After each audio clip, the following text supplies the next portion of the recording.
Continuing with episode 3, we are shown Doroka's past when her village was set on fire by the humans. Amidst the chaos, Mia, an older acquaintance of Doroka, came to comfort her. Mia herself had no idea why humans suddenly attacked the village. Their relationship had been harmonious until then. Not long before this incident, they had even gone to the city together to cure Lord Ton's illness. Doroka then thought of using magic to fight back, but Mia said it would be futile. The humans had a device that could seal magic. Mia was convinced that Lady Ophelia knew something. Therefore, she instructed Doroka to run away immediately and inform Lady Ophelia about everything. To boost her spirits, Mia picked up a night doll lying on the ground and pretended to use it. Finally, with a heavy heart, Doroka took the doll and headed towards Lady Ophelia's location.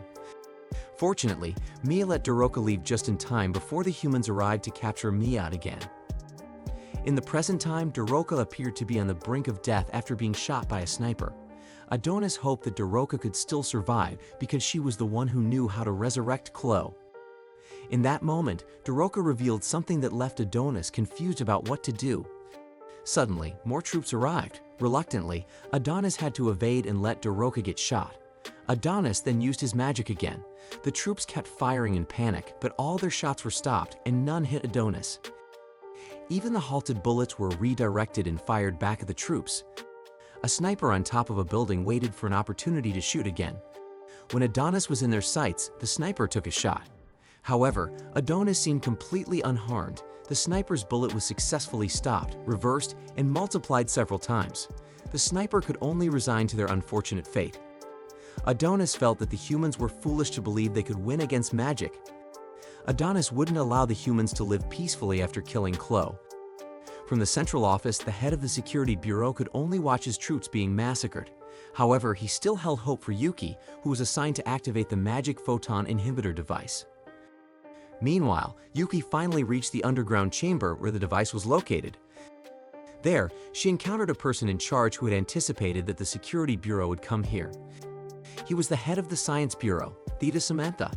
Theta strongly advised Yuki against activating the device. Naturally, Yuki sought an explanation for his statement. Afterward, Yamato received a phone call from Yuki. When he answered, he realized that the voice on the other end was Theta's. Theta wanted to discuss something with Yamato. However, the security bureau was running out of time. Adonis continued to eliminate all the troops sent their way. As Theta had told Yuki, the magic photon inhibitor device must not be activated. Indeed, science has been a beacon for humanity. Nevertheless, there are still many things in science that they cannot yet unravel.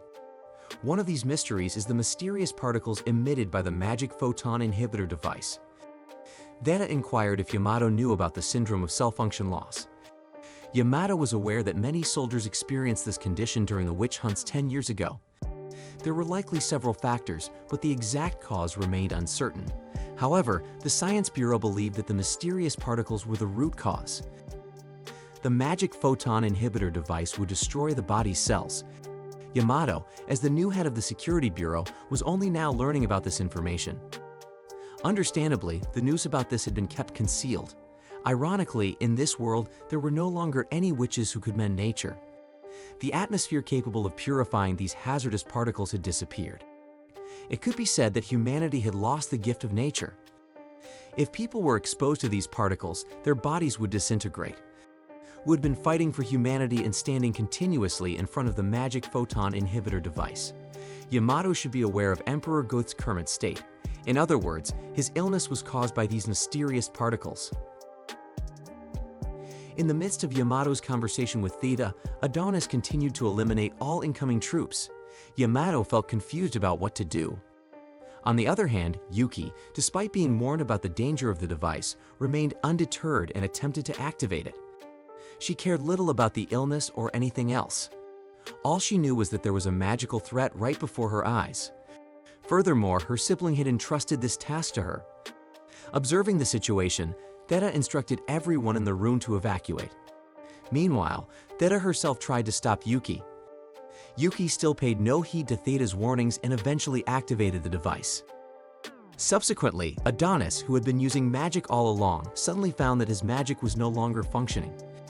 Yamato, observing the situation from the central office, was bewildered by what was happening.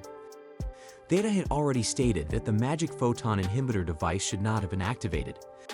Yamato immediately contacted Theta. On the other hand, Theta had successfully deactivated the device. However, Yuki had lost consciousness, and both of them seemed to be affected by the mentioned illness. Nevertheless, Theta assured Yamato not to worry about them and instructed him to focus on Adonis.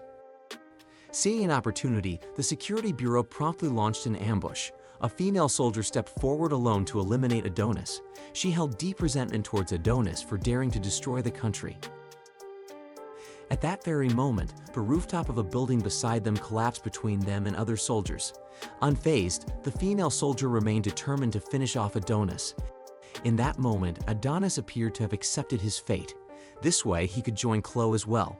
Eventually, the soldier beheaded Adonis with a thermochemical bayonet on her rifle. Meanwhile, other soldiers were naturally concerned for the safety of the female soldier due to the collapsing building. They also couldn't see well due to the dust. Shortly thereafter, they saw a silhouette approaching them. The female soldier returned to her unit carrying the head of Adonis, the witch's disciple.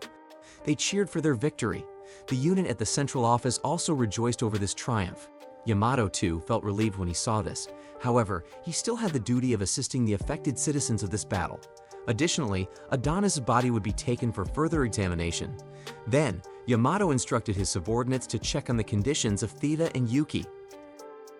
Several people entered the room with the magic photon inhibitor device to assist Theta and Yuki, who had fainted and were lying on the floor. After this victory, the ailing Emperor Goth delivered a speech in the square as usual. He informed everyone that the youth captured 10 years ago had managed to escape and was the one responsible for this dreadful tragedy. He also revealed the fact that Adonis, the witch's disciple, was, in fact, a human, just like them. However, he had been deceived by magic. After 10 years of effort, they still didn't understand how Adonis could control magic as a human. Nonetheless, this disaster had occurred because Emperor Goth had allowed Adonis to live. Still, Emperor Goth believed that their nation was at the pinnacle of the world. They had harnessed the power of science and possessed an indomitable army. They would not be defeated by any evil. Emperor Goth's condolences speech had spread widely on video platforms that could be viewed through smartphones. In a school, they mourned the loss of the students there. In that school, a student asked her teacher why the witch's disciple would side with witches if he was also a human. The teacher naturally didn't know how to respond and simply said that the student might have been brainwashed. The bell for break time rang. Then a bespectacled girl approached a brown-haired girl. It was unclear what she meant, but the bespectacled girl mentioned that she had seen what the brown-haired girl had done. After school, the brown-haired girl went to the memorial site filled with bottles and photos of the victims. It turned out that the girl, Eri, had left her boyfriend, Takuma, who had been crushed by concrete during the chaos. Takuma died because of Eri. She felt guilty, but for some reason, Eri had a lot of photos of Adonis, the witch's disciple, on her phone. Her boyfriend had just died, yet she seemed infatuated with Adonis. Suddenly, a bespectacled man appeared behind Eri. Judging by his attire, it appeared he was a government official. Eri became panicked and quickly began deleting the photos on her smartphone. However, the man told her not to bother. He only warned Eri not to show them to anyone else and assured her that he wouldn't report it. Still feeling panicked, Eri left the area. Right after Eri left, the man made a phone call to someone.